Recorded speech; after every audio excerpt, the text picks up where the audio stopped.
He's an exercise physiologist. He's got his PhD. He's an author of Fortitude and Training and Be Your Own Bodybuilding Coach. On this episode of The School of Muscle, Dr. Scott Stevenson. Kind of first place I'd like to start is like with the actual training itself in the gym. So you're in the gym, you're getting ready to do a set. I'd kind of like to know like what you're thinking about, what you're considering in terms of like the mind-muscle connection, training tempo, and I know you could go a lot of different ways with this, but what are you kind of considering when you're actually training in the gym?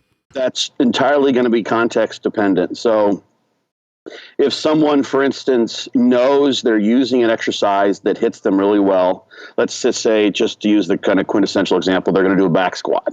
And that's a great leg exercise for them. It hits them where they want it to. They've ingrained the movement pattern neurologically. They're biomechanically sound, so they kind of know what to do. They probably are going to have a set of cues that they go through, maybe even a mantra like strong or kick ass, or maybe something they say to themselves, whatever it may be. They may have to remember to keep their low back arched. So there's various cues, and maybe they've even visualized this beforehand. But assuming all those things are in place, an exercise like that, it's about getting the right level of arousal. So there's sort of an inverted U shape in terms of performance and arousal, and that's going to vary depending on the exercise. And for us, in this situation where I pick this exercise, performance is not a matter necessarily of reps and load like it would be for a powerlifter. Performance is making sure that you're targeting the muscle you're trying to train for bodybuilding purposes. So in that squat example, the way I sort of picture this one, that's not a big issue for this person. So performance is going to be more so a matter of maybe breaking a PR if they're a very logbook oriented person. So they get the appropriate arousal for a squat. You can get as aroused as you want in most cases. Mm-hmm. Some people, you've seen people that get so psyched up and they just want to get the reps. And this happens with logbook chasing, is you'll end up with a situation where you're cutting short your depth. You're getting sloppy reps. You're doing things that aren't conducive to actually stimulating the muscle. You're just basically trying to progress and to beat the logbook in and of itself, and not really getting a greater stimulus in doing that. So there can be too much, but in most cases, or in many cases, if someone's really ingrained the exercise, that could be their mindset. Now take a situation where someone's got, for me, it would be chest. I talk about this a good bit, where this comes up as a good example for me. I have to be very, very mindful of a mind-muscle connection when training chest. So for me, I can get plenty of arousal before. That's an easy thing. Chest training isn't nearly as difficult as leg training, for instance, doing a squat or a deadlift or something like that. So arousal is not the issue. My issue is maintaining that mind-muscle connection, maintaining an internal attentional focus. And a podcast actually just came out literally today. Of course, this will be weeks ago, or depending on how fast you put these out. Should be last week. Okay. If they're listening to it right when it comes out. Yeah, if you're on schedule, right. So with Tony Montgomery, I'm going to do a talk on this at the Arnold Classic the day before with John Meadows. People can sign up on my website, plug. Yeah, that's good. Yeah, and if you have an internal intentional focus, like literally you're thinking about something, in this case, the contraction of the muscle, making the chest, the weak link, the targeted muscle, the focus of the exercise, that's going to reduce performance per se if your performance measurement is how many reps you get with a given load.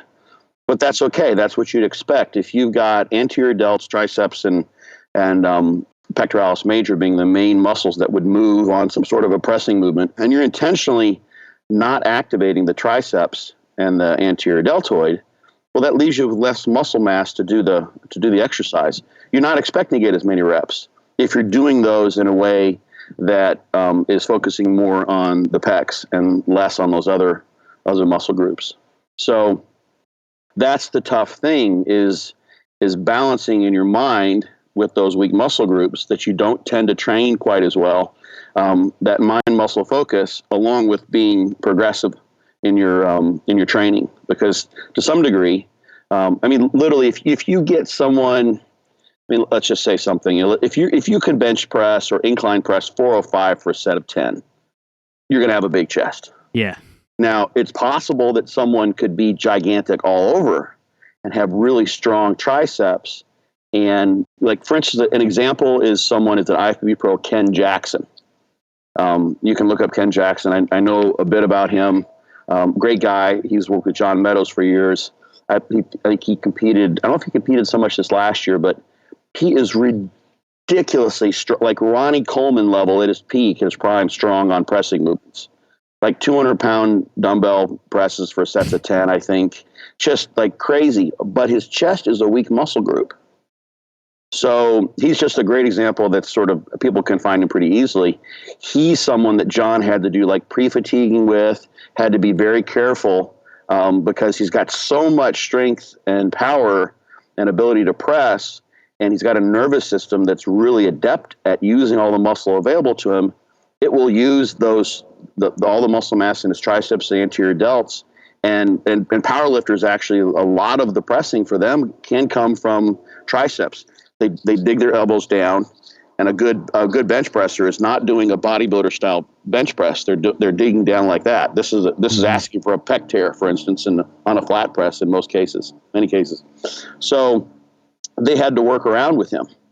And if you're so back to this sort of conundrum you're stuck with is if you're trying to focus on a weak muscle group, and in order to do that, you have to have this internal focus, your performance is going to be impaired. So you have to let go to some degree and deprioritize progressive overload, getting that 12th rep. And here's, I think, what gets to the kind of the quintessence of your question is in those last reps. This is where I have to be really, really focused, where you're putting forth the maximum amount of effort. It's time to grind. It's time to get those reps out, come hell or high water. The thing you want to do is put everything into it. If your nervous system is well and knows, I mean, you've got all sorts of proprioceptive information coming back from the muscles that are involved with the exercise. You know you've got another gear that's available to you if you were to engage your anterior delts and your triceps on a pressing movement like that. You know there are things you could do. You could get your serratus anterior involved. So start having protraction of the shoulder girdle, and that's going to help move the weight up. You can start getting sloppy and engaging even a little bit of body English, so to speak, by doing this. It's not really the whole body, but you're doing things other than stressing the pec per se. That's where that sort of strictness of discipline has to come into place. And you have to realize that, heck, whereas you could finish that set and then maybe get 3 or 4 more reps by doing those things, that is not going to give you the indication of progressive overload that you're looking for. Right. You're going to have to stay as strict as you possibly can, the discipline, so to speak. And if you get an extra rep and you're absolutely certain that you maintain the form and use all the cues, like if it's a press, scapula retracted, not letting elbows dip down, focusing not on any tricep engagement, putting all of your mental focus on the pecs, all the things that have to be done for a person who has that particular weak muscle group and has that tendency that I do to want to engage other things. If you're certain you've done all those things and you get an extra rep, then that's great. Right. And if you're coming back to that exercise once every 2 or 3 weeks and you get an extra rep every 3 weeks and you can do that for 3 years, well, then you can add that up. That's going to give you an extra 15 reps. If you did an extra rep, obviously you're going to have moved up in weight. In doing that, now you've taken, you're probably going to have a 30% increase in the load that you're using with that same mind muscle focused form. And that's what you want. It's hard to do, but that's what you want to do ideally. So I know for sure, like when I first started training, I would do it all the time to where I would kind of fool myself into thinking I was making progress, to where it could be on a squat, to where I was just kind of letting my hips shoot up or something like that. Or on the bench press, I was involving different muscle groups, like you said. And it's really easy to kind of take that bait and to kind of throw your form off a little bit and to kind of go down that route of just, hey, I need to hashtag progressive overload this thing and keep moving forward here. Yeah. And sometimes, you want to work within a training system to some degree so that you have an idea of when performance has been improved. But you can do things like do flies that then transition into presses and do that strictly. So if you're using it like an incline dumbbell fly and you get, 11 reps with a given load, and then you decide thereafter when you reach failure, then you're going to go to pressing, and now you've completely pre-fatigued the pecs. Now you're going to allow yourself to engage that aggressive mindset, which is really fun. It's a blast to do that. You're digging in, you're just going bonkers. So you're satisfying that urge, and then maybe let's say you get another 5 or 6 reps doing that. Well, then you've got 2 components of that set, both of which can be used as a measure of progressive overload. Right. So you start getting more reps on the flies. That's good. If you get 2 more reps on the fly and you get 1 less rep on the press, then that's fine. You're still moving in the right direction. Sometimes people get a little bit anal retentive and obsessive compulsive about, how do I know when I really moved up? Look at the big trend, the big picture. But you can do exercises like that allow you to satisfy that itch. You just have to watch out for overtraining issues if you start doing too many intensification techniques like that. Right. And I guess that kind of leads into, are there certain situations where you do kind of let form slide just a little bit, or where do you kind of like to draw that line on, hey, maybe we could get a few extra reps here with a little bit of body English? Is there certain exercises that you like to do that on, or how do you kind of approach that? It depends on the person. So the thing is that if you look, this is the point that I bring up a good bit, and it is I think it's a pretty strong argument to what a lot of people are doing now, which is also a good way to focus on a muscle and make sure it's the muscle that's being targeted and engaged as the prime mover in an exercise. Is people will be very robotic. So if you're doing say you're doing a seated row, and so you're nothing is moving. There's no hinging at the hip. There's no back and forth of the upper body. Like, it's literally just strict. You look like you're like one of those robots. If you ever been to like Disney World and you'd float through the little the water, and the robots just move like one joint at a time. They're they're not even supposed to look like humans. They're very, very fake. I think maybe so they won't scare the kids. You want training like that, and sure is literally you just got basically one joint moving, or maybe 2 joints moving at one time. But the thing is, skeletal muscle can produce more force on lowering loads than it can on lifting loads. More force when it's lengthening and contracting than when it's shortening and contracting.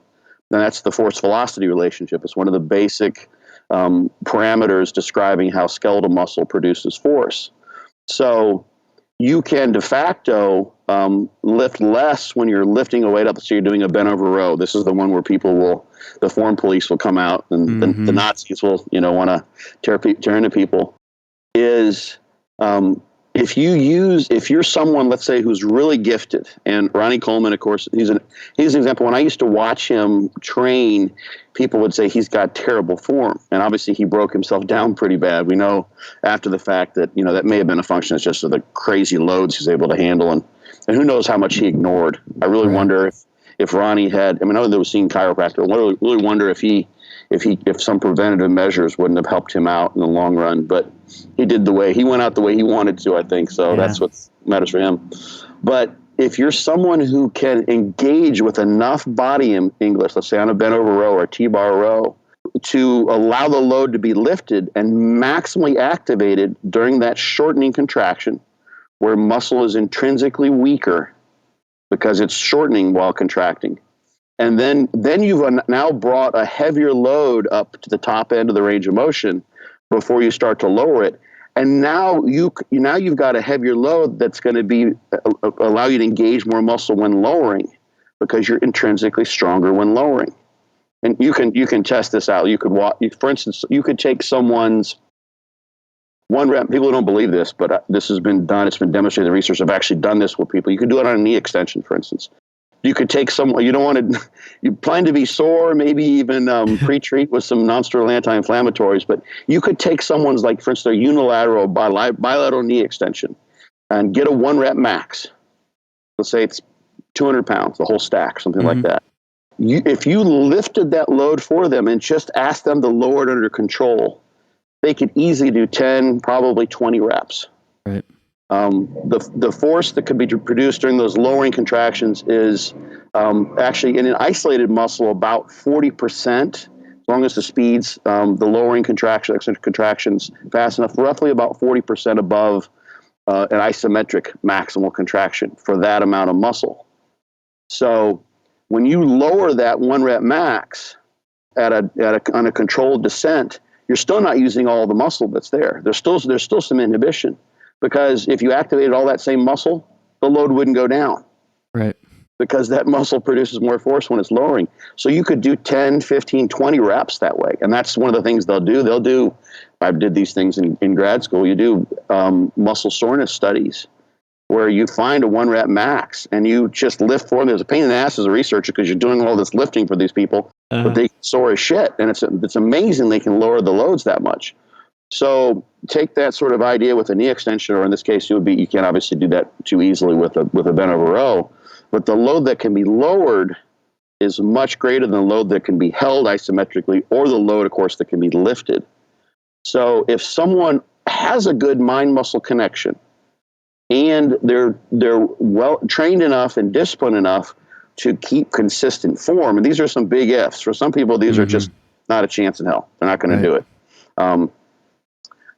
You could have enough body English during a bent over row like that, such your form is consistent, so that you're actually loading more because you're using a heavier load with some body English on the way up, with your maximally activating almost, and then having a heavier load when you lower, because you've used some body English to bring the rep up, to lift the load up. And if you look, like for instance, there's a meta-analysis that Schoenfeld did comparing concentric and eccentric only contractions, and it's like it's like a 10 versus 6%, 6 or 7% increase in cross-sectional area in favor of eccentric only when you compare those training programs. And there's some data too, looking at, for instance, my mentor did some of this stuff, Gary Dudley, for NASA, trying to figure out how to help people hold on to muscle mass when you go into a microgravity environment. That was the impetus for this. And there's actually Partesh has come out with some exercise devices you can find that will load the eccentric,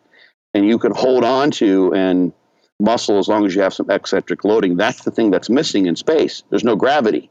There's no eccentric loading. So when you do, for instance, they've done, this particular study was done with a leg press, and they've compared concentric only with, which is basically lift the weight and have it lowered for you, no eccentrics, with a normal coupled concentric eccentric contraction. You lift, you lower, just like you normally would in the gym. And even compared that with doubling the number of reps, the volume, concentric only, even doubling the volume, doing only concentric in this particular study that I'm thinking of, Dudley and Hather were the names in the study, so once look it up. You don't get the same increase in muscle growth. Wow. So having that eccentric, even if you've doubled the concentric only volume, you don't get the same effect as doing half the volume when you're doing the concentric and the eccentric together. Oh, wow. So eccentrics are important. There's some good rationale for it. It's not that you necessarily want or need muscle damage per se. That's a whole other conversation of, about like you can go out and run a marathon, and endurance running is not a good stimulus for muscle growth, but you'll get sore shit. So you can hit yourself over the leg with a hammer and your muscle will get sore. Muscle damage not going to make your leg get larger if you do that every day. Maybe larger from swelling and calluses, et cetera, but not what you want. Right. So there's something to say. So back to your question, then, some body English, if someone can bring that in a controlled fashion, it can be okay. The way I see it. For my dissertation, here's an example. We used, I won't give all the details of the study, but the training model we used was one that would take out placebo effects and effort level. Instead of having people do voluntary training, we used electromyostimulation. We used E-stim on the quad, and we put them in an isokinetic dynamometer. So the dynamometer was set up to have a 1-centric concentric and a 1-centric eccentric. So the extension, 1 second up, 1 second down. And the stim unit was set up to come on for 2 seconds. So zzz, you go up and come back down and be off. We put a little rest interval because you get more fatigue when you do E-stim. And this was based on some previous work that had been done. So when you compare training with E-stim like that versus voluntary training, you can evoke muscle growth about twice the rate, at least over about a 2-month period. What happens when you do that E-stim, you're bypassing the normal inhibitory mechanisms. So the forces, when that E-stim comes on, stim comes on, you get knee extension, and then the machine is going to, because this is the dynamometer has been set up to do this, the stim is still on, the machine forces your leg back down. It's a forced extent, like a forced negative. Right. So you can do that. So that's an extreme. That's about the most extreme intensification technique you can have. You imagine you're doing an incline press. You press up, and then your partner pushes the weight down, and you do an all-out effort. Wow. Even with that all-out effort, there's inhibition. You can't evoke as much force for a given amount of muscle voluntarily as you can with E-stim, because the E-stim overrides all that normal protective mechanism. So in the muscle that was activated each day we trained that way, we were doing forced negatives that produced force that superseded what is physiologically normally possible in voluntary contractions. So the forces were sky high. I could watch the force trace on the screen, and you get a nice blip with the concentric, and the increase in force or torque was a function of the knee angle, because you have different amount of force you can produce relative to the knee angle. And then during the eccentric, it shoots sky high, like way above what the person could ever do voluntarily. We weren't even activating all the muscle. We weren't even turning on to produce a max force, because we just want to blow anyone's knees out. Right. And you can evoke, like I said, hypertrophy or muscle growth we use in MRI at about twice the rate, at least over the short term. And there have been machines that have been, Life Fitness made one where you could increase the force on the eccentric by like 10%. And like they had a knee extension, a hamstring curl, chest press. They had several of these at a gym back in Arizona I used to train at, and you would push up, and then it would push you back down. You could feel the difference. Cool. And that was a great way to load. Yeah. It can be if you had too much, it could be a little dangerous, because all of a sudden this weight comes pushing back on you. But as long as you were still pushing, the machine would keep coming back down. So there's a bunch of evidence, but a bunch of ways to look at it, to say that there's something to say for matching the loading during a lifting and lowering, a normal repetition, to the intrinsic force producing capability of skeletal muscle. And you don't do that when you do super duper strict reps. If you take someone who's doing like this super, not super slow, but relatively slow, strictly controlled rep, huge advantage there, because it's very easy to focus on the muscle you're trying to move. You don't have all these moving parts to try to juggle in your mind. That tendency, a lot of people have, let's say, if they're doing a quote unquote sloppy bent over row, or they're using some body English, the tendency is to use all those other muscles, accessory muscles, things that they're naturally inclined to activate, instead of the target muscle. Right. So let's simplify the task here and make it a really isolated, controlled movement, like you see many, many people demonstrating. And there's definitely something to that. But if you're someone who, I think Ronnie could do this, Dave Henry was my training partner for a while, and I've coached Dave for years now. He's someone I could just see in the gym whenever he would train. I just could tell, just from the sort of the flow of the exercise and the way he would fail, that he was able to do that just naturally. It's an athletic talent, really. Some people are quote unquote motor morons, and they just can't do that very well. Yeah. People who are literally can be doing knee extensions, and they're looking down at their leg, and they're getting close to what would be a failure set, and they don't know that the quad is the active muscle. They can't conceptualize that muscle right there, which they're watching contract and move and twitter during the effort. They can't make that connection. So for that person to make an internal mind muscle connection is a huge leap, whereas some people just can naturally do that. Right. So with the kind of the big caveat of you're still training the target muscle group, you're still able to use like a consistent form, then maybe in those scenarios, maybe a more well-trained person that kind of knows what they're doing. In that scenario, a little bit of body English sounds like maybe not a bad idea, at least all the time. It could be used. You want to do that. That's an intensification technique too. So John Meadows is who I've worked with several times. He does in his programs a challenge set. So that'll be something you'll throw in a workout where you just go nuts. You pick an exercise and you just go hog wild on it.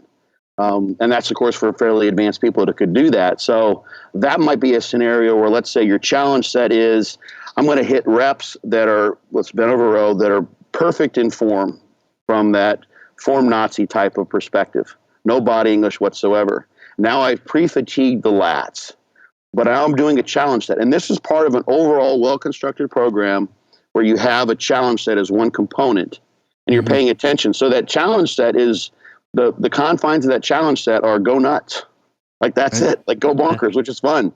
So let's say you're going to do 315. You want to get as many as you can, and you're smart enough, like not to let your low back, flex forward, those sorts of things. So you're not being an absolute idiot, just a relative idiot. It's controlled insanity, I think is what I've called it before. There you go. And so that's your challenge set, and that's what you'd want to try to beat. In dog crap training, widowmakers are what. DC training, I presume. Yeah, it's making a comeback now. Dante's, I think, going to try to bring it back more formally. But that's the same kind of thing where you're not just an absolute knucklehead. You don't do things that are going to be injurious. But that is the situation where you maintain that focus, but then you might throw some body English in there in a controlled fashion. So back to the bent over row, you do 10 reps with perfect form. Maybe that's the way you construct the challenge set, or the way you have to configure that for yourself. And then thereafter, with the lats being the weak link, because you've done what is purely as much as you possibly can a lat only exercise for those. Then you start throwing in basically kind of like forced reps. You're basically you're giving yourself forced reps. In lieu of having a partner on each side of the bar lifting it up for you, you're actually using a little bit of body English. So you add a little bit of body English at first, so you can keep getting those reps, and then you just keep going until there's nothing left, and until probably the accessory muscles maybe are starting to run out of steam too, or you start to lose form, of course, and then you're done. So a lot of people will use that as it's a very, very smart criterion for when they've reached failures, when their form fails. That applies to really everything we've been saying. If your form is failing to where it's dangerous, or if you've set yourself up such that you're no longer connected, you could do those bent over rows and then feel like, okay, my lats aren't doing shit. They're just turned off. You could still be sloppy and probably, throw the weight up and down. And that's not what I'm saying you do.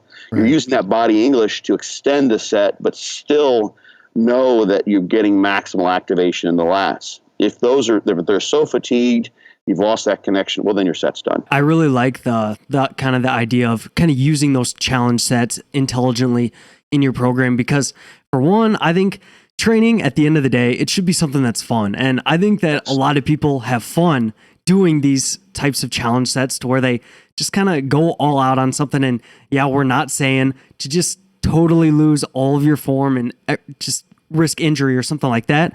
But just having a little bit of fun in the gym is fun. Yes. It's one of the things with my fortitude training program that because I've got a daily undulating periodization idea, and I've got 3 different set types. So it's not, you don't come in and do straight sets every time. The workouts are different. There's a lot of auto-regulation in terms of exercise selection too. There's a formalized progressive overload, sort of strict straight set type of component, which I think is important. But there's also a lot of flexibility. If you travel, you don't feel like, oh shit, I have to just do something completely off program. But traveling is actually sort of built into the program in a way, because you just do those muscle round days. And you go into a gym, it's like, oh, that's a cool machine. That's the machine I want to use. Because I've never seen a machine like that. There's a reason why that machine is the only one in that line. And it's different. They have that here for a reason. It's a good machine. So you can use that. And people find that fun, that flexibility to kind of go after it and do different things. And that's almost as important as anything. You can have like this perfectly constructed program that just seems, it dots every I and crosses every T. And if it's no fun to do, you just won't do it. Yeah. It's like a diet. Like the diet, the best diet is the one you follow or can follow, and if it's just horrid and just terrible to follow it, you're not going to have good success. So yeah, I totally agree with you on that fun component part. Yep. And then just like almost anecdotally, I feel like some people that are totally those form Nazis that are always strict all the time and never let themselves slide. Man, sometimes I feel like they're just leaving some overload on the table, and that they could see some better results if they actually, really try to take a set about as far as they could. Yeah, I mean, when it comes down to it, I mean, just to a large degree, you can bring up weak muscle groups, but to a large degree, the physique that you have, once you're sort of fully formed, you're post-pubescent, you're an adult, is going to be pretty close. You can become a larger version of that self. Right. If you have naturally great pecs and small delts, then you can bring your delts up, but you're not going to like reverse that muscle imbalance in some way, shape, or form in most cases. So getting extraordinarily strong on the big exercises is going to be, there's no way that you could not become a much larger human, really. There's not a perfect one-to-one correlation between strength and size. We know that for sure. But, Dante said this for years. I've said this for years. John Meadows, I just heard people think of John because he's got a lot of videos that he's put out in past years showing new and novel exercises. And I have the same on my Instagram page. People think, they take that as sort of an insinuation that the key to getting really, really incredible muscle size is finding these little specialized types of exercises, and those can help. But in no way, shape, or form does that negate the idea that if you can be a 400-pound incline presser who can squat 550 for 10 reps and pick up 600 pounds off the floor for 5, you're going to be a big dude. It's going to have to happen. Those two things go in unison. So deadlifts might not be the best one for your back, for instance. You may have to do rack deads, or maybe bent over rows, or there's, maybe even a Smith machine or something like that. I was just talking to someone, I squatted for years, like barbell squats, like literally, but I gave it a good solid decade of heavy squatting. And I got up to where I was using 585 for squats, and I got great glute development, but I didn't get the leg development I wanted.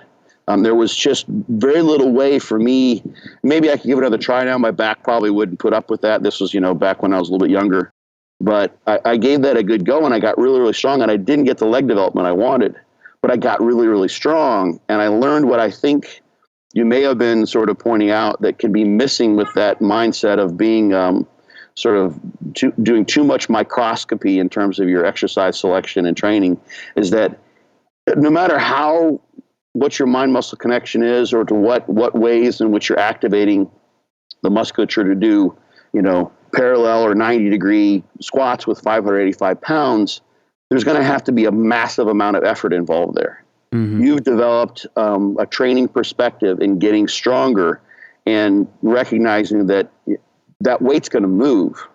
No matter fucking what, pardon my French, it's going to go. Yeah. And that mindset of progressive overload goes hand in hand, I think, with really, really impressive efforts. And it's really effort that what it comes down to large part. You can periodize and daily undulate and, pick out your exercises. But if you still if you're not one of those people, and I think you maybe heard me say this on the Revised Stronger podcast, there's a quote where it goes something like, if you made yourself into a really impressive lifter, you're the guy, like people are like, holy shit, that either that guy is really strong or he trains so freaking hard. Like, I would not want to train with that guy. That's where you want to be. That's the kind of effort. And you can be doing a lot that can make up for a lot of things that you're not doing in terms of all the subtle nuances of the science of training programming. Effort level reigns supreme, really, and that goes hand in hand with progressive overload and picking up big, heavy weights. Yeah, for sure. And when you think about like a lot of these studies that will come out on volume or frequency and things like that, it's like the one thing that's kind of couched behind everything is these sets still need to be taken within a few reps from failure. There still has to be that effort there. It's like that is like the underlying thing that kind of ties a lot of these things together. Is you don't have this effort piece, then it's like you shouldn't even worry about some of this other more nuanced stuff. Really, there's a lot to say for that. There's a little bit of research. They've looked at like the ability of trainees or subjects in studies to estimate how many reps they have in the tank. And people will, especially newbies, will greatly underestimate what they're capable of. I think we underestimate that in general. I mean, there's all these anecdotal stories of people performing incredible feats of strength under amazing duress. The tree has fallen down on the car, and the woman is able to like somehow pry the door open to pull her baby to safety. If you had a gun to your head, you would probably get another rep in most cases in the gym. And it makes me like one of the things that came up. The Brad Schoenfeld study is one that's come under extreme fire as of late, and you can dig into that. And I talked about that on the Revive Stronger podcast, which I know you've seen.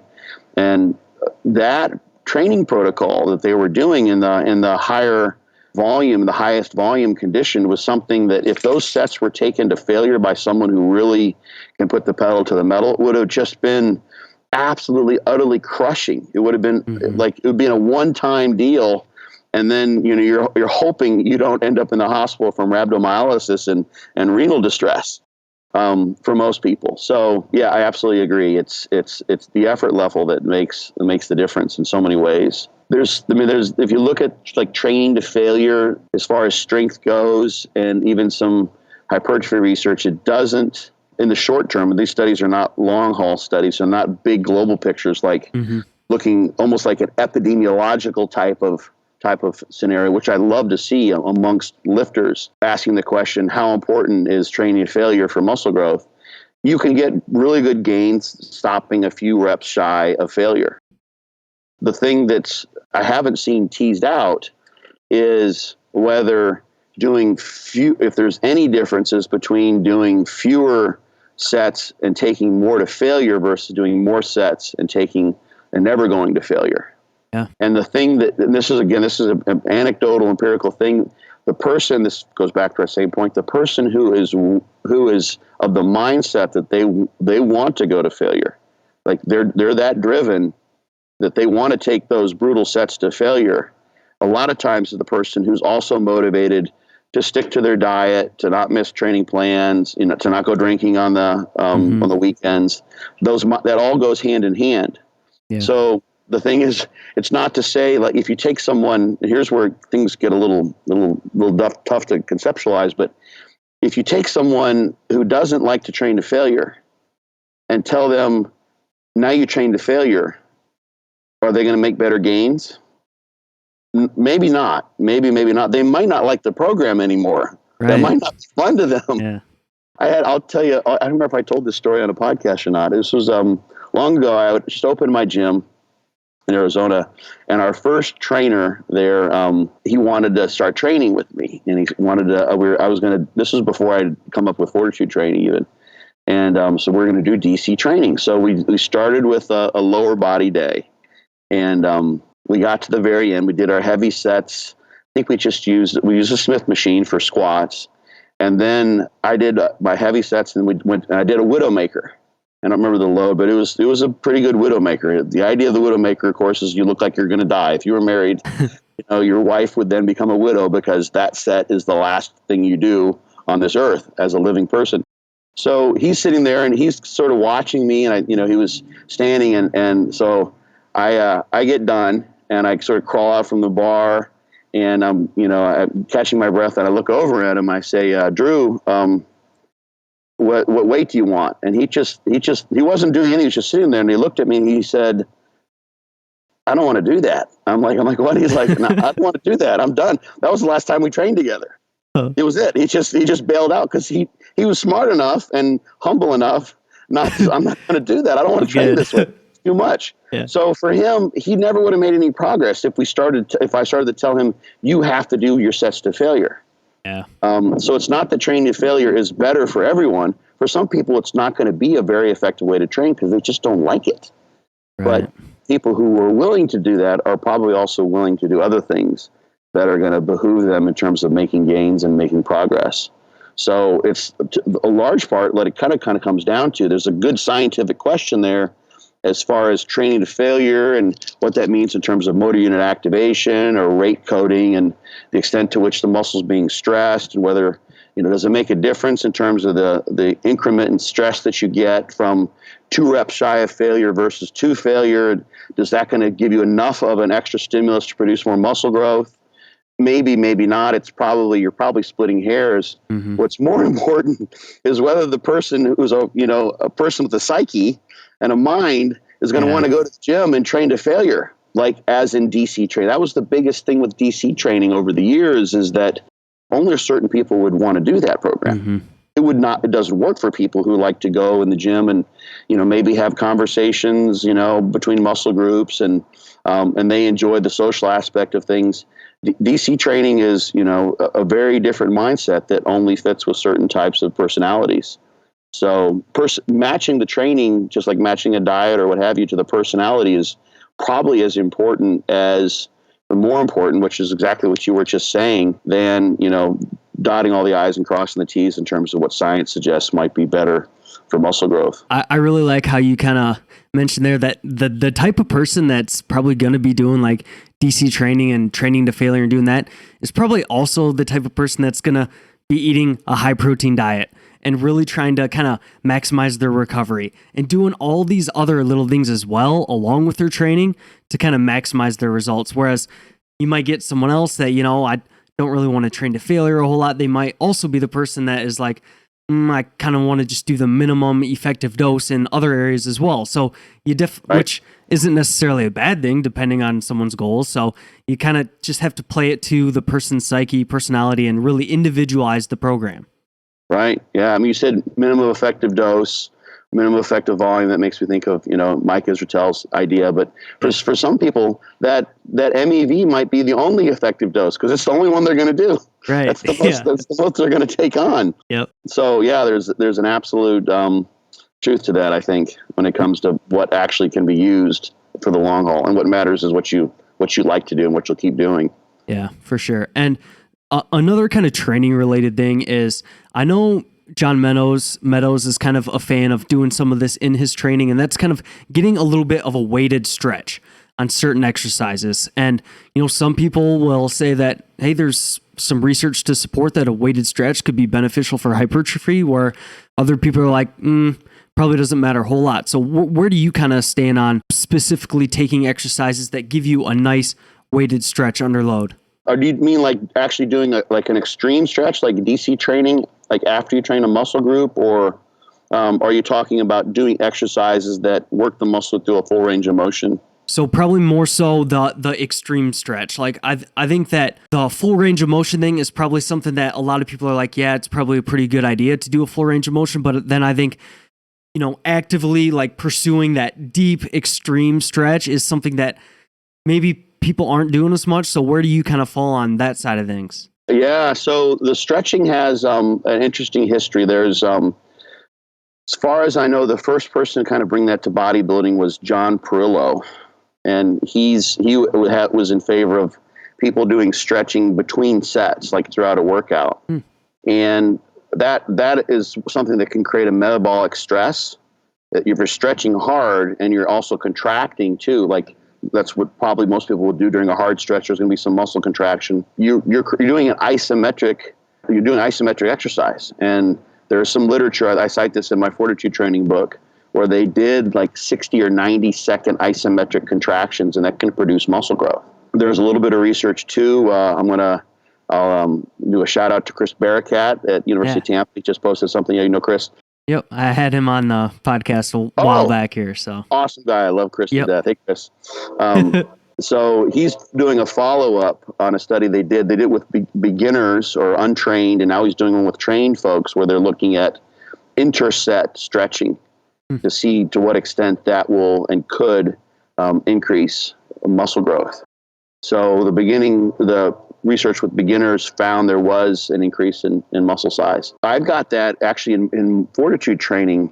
I've got what we called extreme stretches. I called them the same thing. I didn't try to create a new name for the same thing in DC training. And then, so there's an extreme stretch. There's also an occlusion stretch, which is a stretch where you actively contract. So basically it's isometric stretch. You're not trying to go to the end of your active or your passive range of motion necessarily. You're just putting the muscle under stretch and contracting. And the idea there is to do an isometric metabolic stress type of contraction. I have the sense there's hardly any research out there on this. But I have the sense, one that creates the metabolic stress component, there's little bit of research to suggest that that's going to be a hypertrophy stimulus. It also helps with that mind-muscle connection. Those stretches are brutal. Like when I've done fortitude training camps, a lot of times guys have been doing it, like they sign up for the camp, they start doing fortitude training, or they had been already for a while, and they kind of a little bit slacking on the stretches. They do the hard training, and they just kind of like, they lollygag through the stretch, or they forget to do the stretch.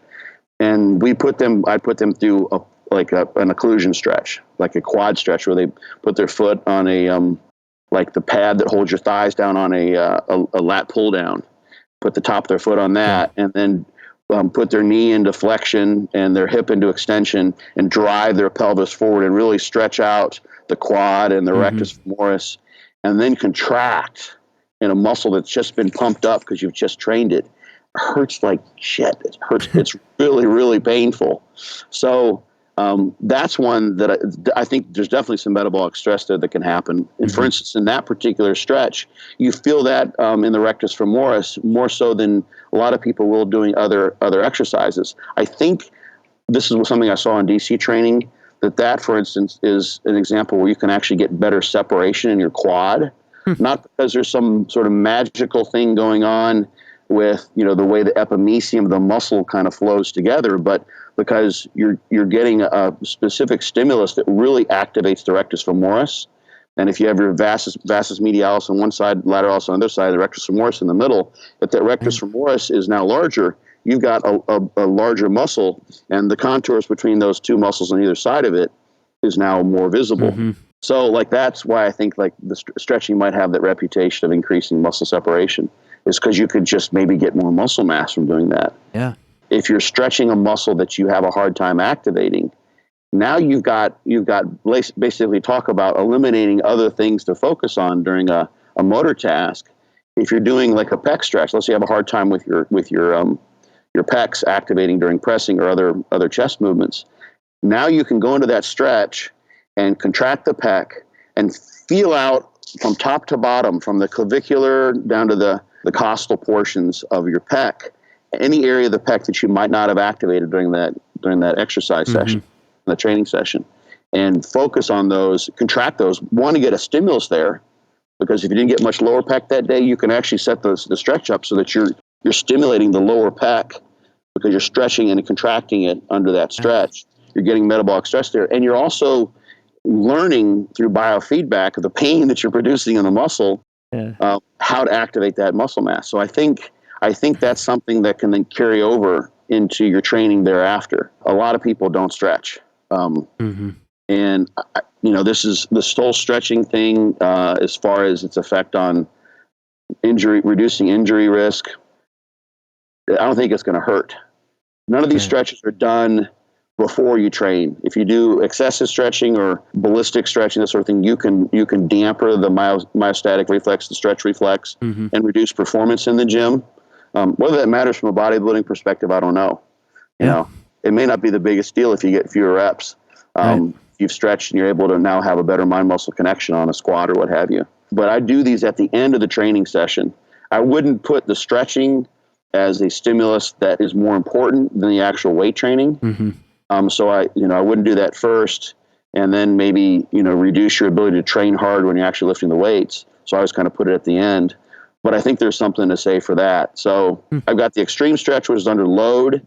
Some stretches feel better that way. You don't want to people get too crazy. In the past, people were trying to use they're pressing 100-pound dumbbells and they're trying to do stretches with 150s, and it's just like, dude, you're asking to blow out a shoulder here. Don't be silly. And then sometimes if someone it's a way to auto-regulate in my training system. So there'll be some days when, let's say you're using a given volume tier. I've got different volume tiers in my program depending on the person's recovery ability and what's happened acutely during that week, or how they're maybe periodizing volume throughout a progressive blast or mesocycle, as I call it. And you may have one day where you go in like, okay, you're using a given volume tier, you've done your training for that, and you're like, I just destroyed myself. Like, I feel like I'm getting sore right now. I'm going to do some stretching. It's not a bad idea to stretch out. Maybe it's chest muscles. I tend to sit like this all day long. I'm going to just stretch my pecs out, but I'm going to do what I call a flexibility stretch, just to sort of open things up there. It's not a bad idea from a connective tissue standpoint to do that. If muscles that if anyone's been casted, you cast an arm like this, that all that connective tissue will restructure itself for a different shortened muscle length. So the connective tissue, the epimysium, peri, and endomysial layers in the skeletal muscle will conform to that muscle length that you're habitually at. And there's a little bit of data is in a mouse model showing that you can prevent changes in muscle length, but just like 30 minutes a day.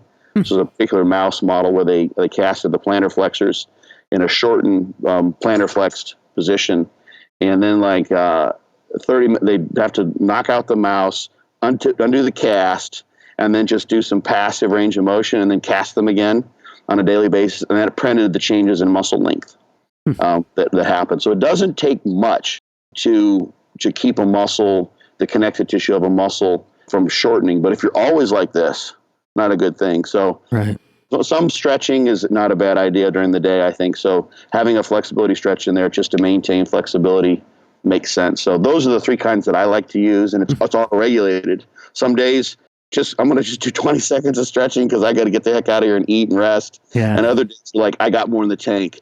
Give me that big weight. I want to do an extreme stretch. I want to own this day. Let's I got more left, and I want to put it into an extreme stretch. So do you use it more so as an auto-regulated approach to whereas if you finish a workout, you're still feeling really good, then you might throw in that kind of extreme stretch, or is it something that you'll like periodically program in as well? Or how do you kind of approach the programming side of that weighted stretch there? Every at least in fortitude training, you do some kind of stretch every time you train a muscle group on all those days. But it could just be like the minimum for a flexibility stretch would be like 20 seconds. Okay. Just to sort of, to go deep. If you just did 5 seconds, you really probably haven't had enough time to sink into a stretch. So yeah, it'll be totally auto-regulated. Some days you might do an extreme. If I use that as an auto-regulated thing, as well as I mentioned, kind of insinuated it before, if someone has a weak muscle group. So one of the things with fortitude training is that there's not as much arm training as a lot of people want. There's no like what I call loading sets or heavy sets for arms that tends to cause biceps and triceps tendonitis if people are doing like sets of 8, close grip, bench presses, those sorts of things. So arms get hit with the heavy deadlifts and presses and pull downs, that sort of thing on part of the week. And then the other, there's a pump set, a higher rep set, and then the muscle rounds that people see me do all the time on Instagram. But one of the things I suggest, in addition to finding those exercises that really work well for them for arms, because arms is the one I get asked about. You can apply this to really any weak muscle group, but find those exercises that really work for you. Finding those pump sets, there's different techniques in there as well. A pump set, I can talk about that later, but you can make those just like a straight set of like 20 reps and you're done. Continuous reps, or you can do like reverse 21s or all sorts of techniques where you look like you're just like you're an absolute sadist trying to like destroy yourself, and they're very, very difficult. And that stretch then is a component that you can use to really focus the stress on those weak muscle groups with the idea that they don't get enough stress during training in general, and that's why they're lagging. Sometimes if a muscle group's always sore, you may be doing too much. Right. If your arms aren't growing and they're always sore, backing off might be helpful. Yeah. I've heard people like who had trouble getting their calves to grow and they just like kind of gave up. They stopped training their calves as much and they grew. So that can happen too. But the stretch then is one where arms, you can do weighted stretches for arms. That can happen. Of course, you can like take a dumbbell and sit on an inclined bench and do kind of a weighted stretch, letting the dumbbell hang. But I would suggest people like go and do like an occlusion stretch and just put their heart and soul into it. Really tax that muscle with those stretches. So the stretches can be auto-regulated thing just in general based on how you're feeling overall, or something that you say, okay, in this particular blast or for my physique, I'm going to make sure on those sets where I have an exercise selection option, like the muscle rounds, or I've got a way I can execute those pump sets, which could be almost anything someone wants, as long as they adhere to the rules of continuous repetitions. And there's a reason for that we could go into if you want. But then you would say that stretch for those weak muscle groups, though I'm not going to slack on those. That's something I'm going to just tear into. And that would be, a component that you put into your particular approach to a mesocycle to ensure that you're making good progress in those, or hopefully making progress in bringing up those weak muscle groups. That sounds like a really intelligent way to program that stuff to me anyways. And yeah, you mentioned those pump sets there. So I would like to kind of get in that a little more. How do you kind of approach programming those pump sets? Or I guess for those that might not be aware, what do you kind of mean by when you say pump sets, and kind of go into that a little bit? Yeah, I mean, I want to come up with a term. I could have called them like a metabolic stress set or something like that, but pump set just is easier. Yeah. It's something you want to have something that's easy to remember. So the idea there is it fits in this daily undulating periodization schema. We know that, heavy loading, your typical 8 to 10 rep sets will produce muscle growth. We also know that you can do much lighter loading, the blood flow restriction data and some of Mitchell's work, and there's several studies now. Schoenfeld's done one comparing heavy and light loading. You get the same types of responses in terms of muscle protein synthesis and growth. So you can train light as long as you train to failure. That's the main thing. You have to train hard still, right, and get good muscle growth. So one of the set types that I put into fortitude training is a higher rep set. And I put that in about the 20 to 30 rep range. That's where people will end up if you actually look at the data in those low versus high load training studies, the ones that show you the number of reps they're actually doing. It's about 27 reps or so on average. So 20 to 30 is where I sort of put the range for the pump sets. But that's kind of a rough gauge. I wanted to make those fun for people. And I mean, people like to go in the gym and just like do something new and different. So there's a lot of ways you can do that. And so I've got a whole bunch, and I've come up with these literally a lot of them times on the fly. Mm-hmm. The real kind of the major rule, other than that rough rep range criterion, is that I like to have people maintain continuous tension. This goes for all the set types, but continuous tension of those for basically two reasons. One, if you stop and rest, that allows blood flow again in the muscle, depending on the exercise. Sometimes it doesn't, but if it were a barbell biceps curl, you're going to get blood flow in the biceps when because you're not contracting to hold the bar at the bottom like that. And that's going to then release that metabolic stress, which we want to build up and maintain as a hypertrophy stimulus. And two, people can go overboard if you do have those rest periods where you're stopping and make that into what is a DC style widowmaker. Then you can make that into a death set where basically you end up just stressing your central nervous system because you're doing repeated near failure rep after rep after rep. Like you bang out 15 reps and then you rest 5 seconds, you bang out 5 more, and then you rest 5 seconds, you bang out 3 more, and then you rest 10 seconds, you bang out 2 more, and you rest 10 seconds, and you just keep going, and it becomes like this 4 or 5 minute set. Yeah. That ends up taxing the central nervous system a lot, more so than it's probably worth it. In my mind, this goes back to the thing we're talking about, stopping shy of failure versus failure. You can go deep into failure, like beyond failure, so to speak, by doing sets like that. And that can end up taxing the nervous system, which can impair your endocrine system and your immune system.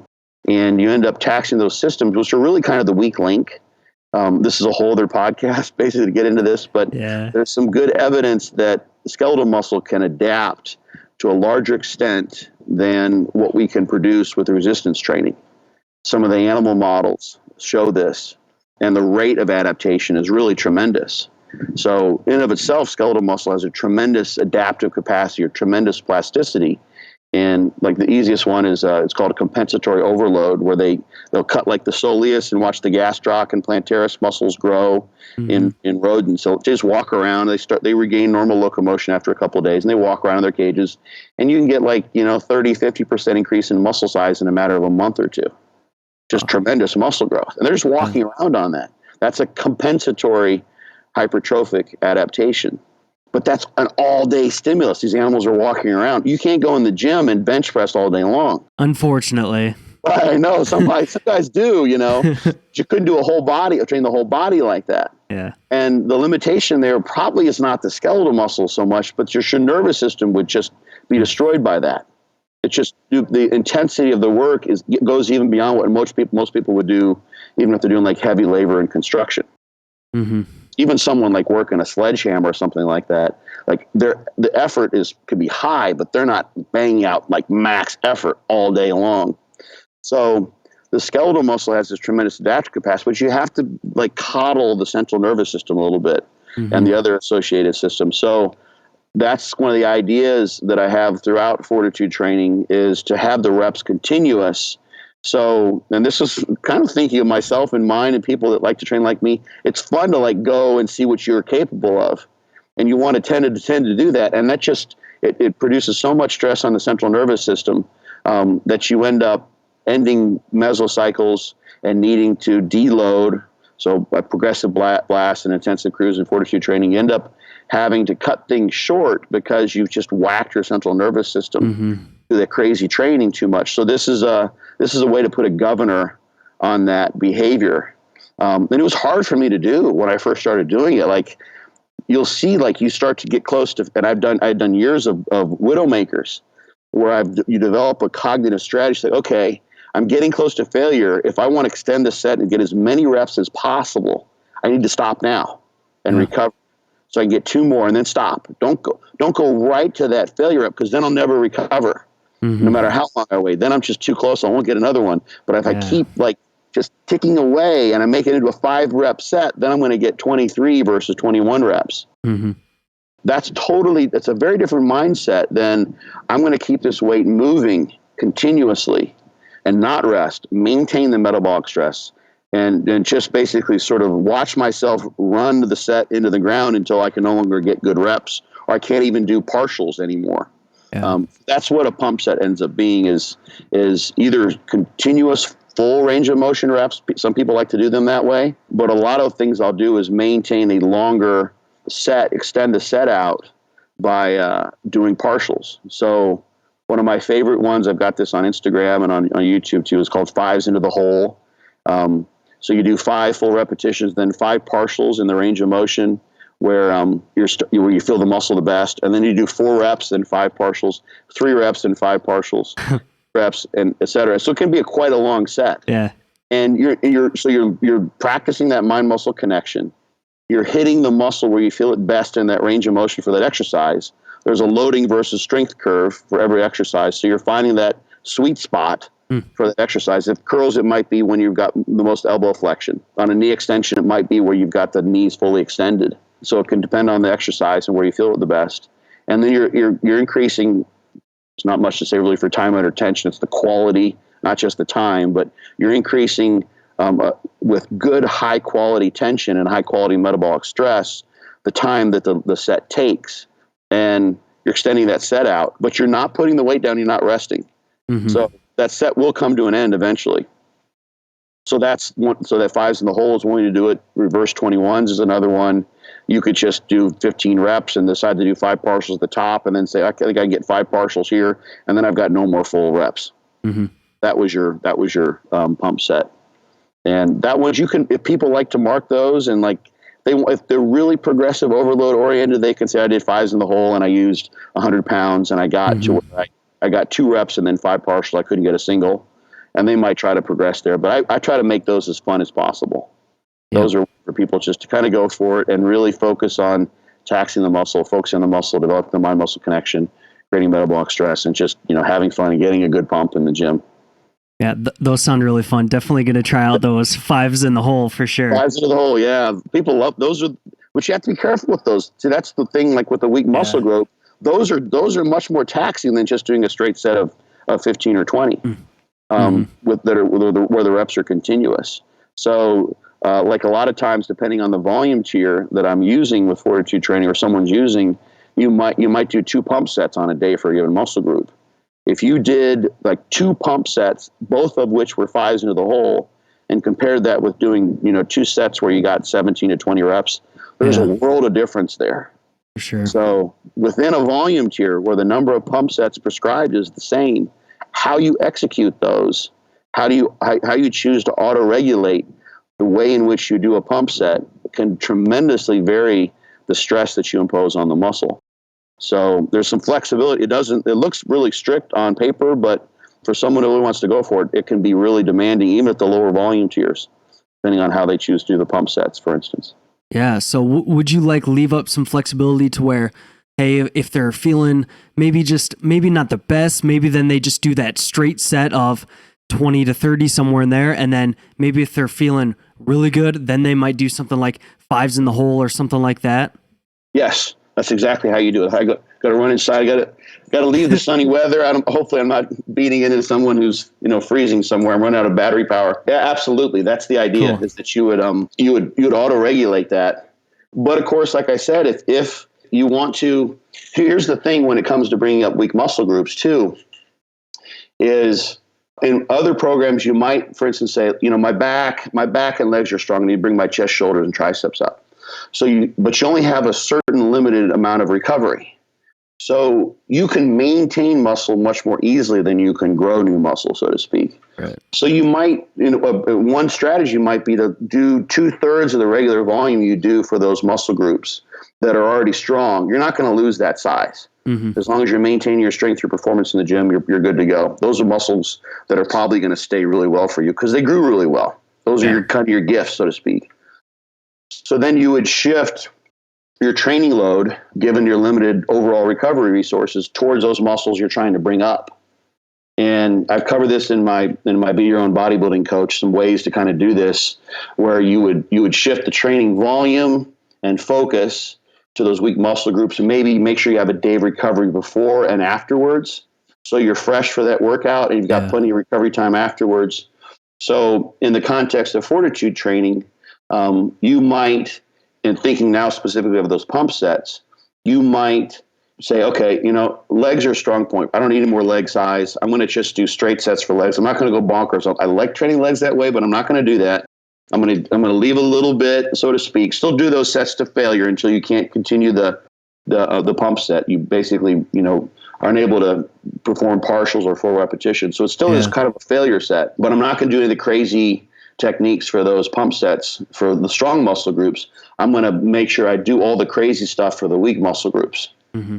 So those weak muscle groups, you can end up, you're finding the right exercises, you're doing the most diabolically difficult pump sets you possibly can.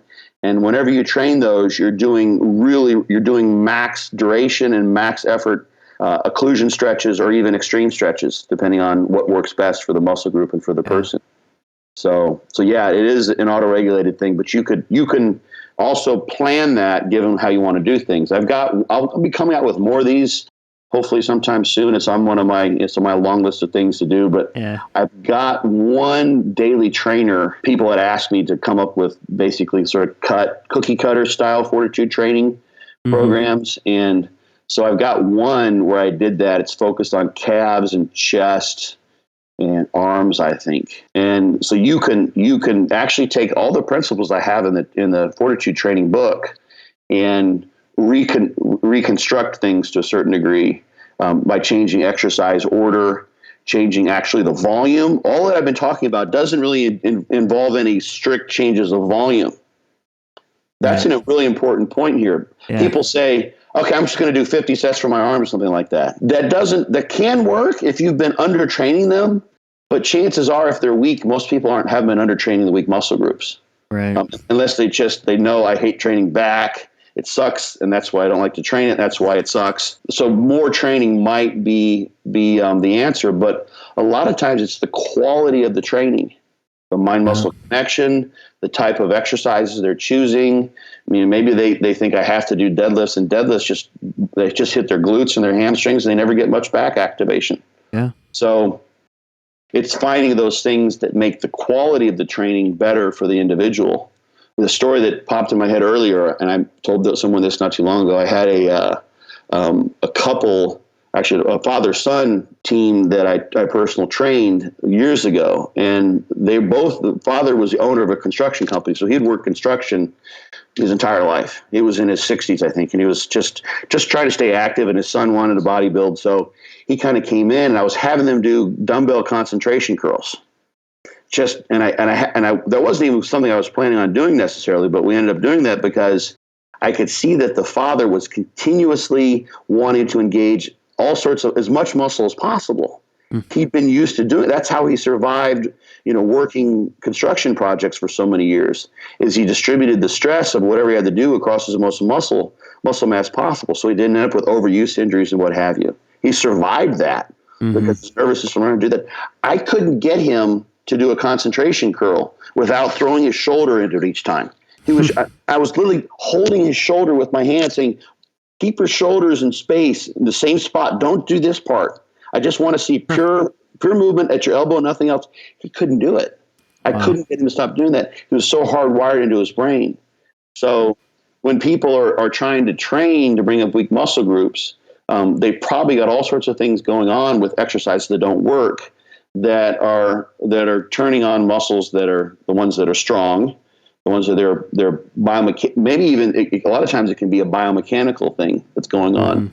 The proprioception mechanisms in the neuromuscular system recognize the amount of neural output required to move the load. And if you're someone who's biomechanically inclined so that it's more efficient or economical to engage certain muscle masses that across a joint, well, your nervous system is going to figure that out.